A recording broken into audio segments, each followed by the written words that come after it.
নেতৃত্বে এই বিক্ষোভ মিছিলের দলে উদয়পুর জেলা কংগ্রেসের আহ্বানে আমরা উদয়পুর শহরে আমরা বিক্ষোভ মিছিল আমরা সংগঠিত করেছি। এই 15 দফা দাবি সমর্থনে খুব সংক্ষিপ্তভাবে আমরা এখানে একটি পথসভায় আমরা মিলিত হব। এই পথসভায় দুর্ভাগ্য, নারীদের অধিকার আদায়ের জন্য মহিলা কমিশন সেখানে গঠন করা হয়েছে। মহিলা কমিশনের যিনি চেয়ারপারসন মনোনীত হয়েছেন, ইনি ভারতীয় জনতাবাদী মহিলা মোর্চা রাজ্য সভানেত্রী ছিলেন। আজকেও বিভিন্ন জায়গায় দেখি বিভিন্ন ভারতীয় জনতা পার্টির কর্মসূচিতে এই মহিলা কমিটির চেয়ারপারসন মহোদয়া সেখানে আসন সেখানে অলঙ্কিত করছেন। আমরা জিজ্ঞেস করতে চাই, তাহলে মহিলা কমিশন কেন?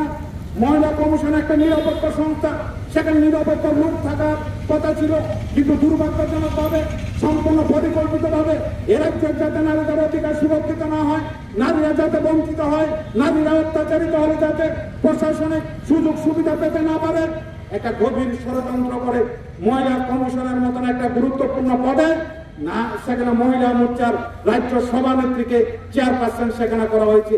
আমরা গোমতী জেলা কংগ্রেস, উদয়পুর জেলা কংগ্রেসের তরফে এই সমস্ত ঘটনা সেখানে তীব্র নিন্দা জানাতে চাই। আজকে সারা রাজ্যের অবস্থা দেখুন, বিরোধী দল তার কথা বলার অধিকার হারিয়েছে।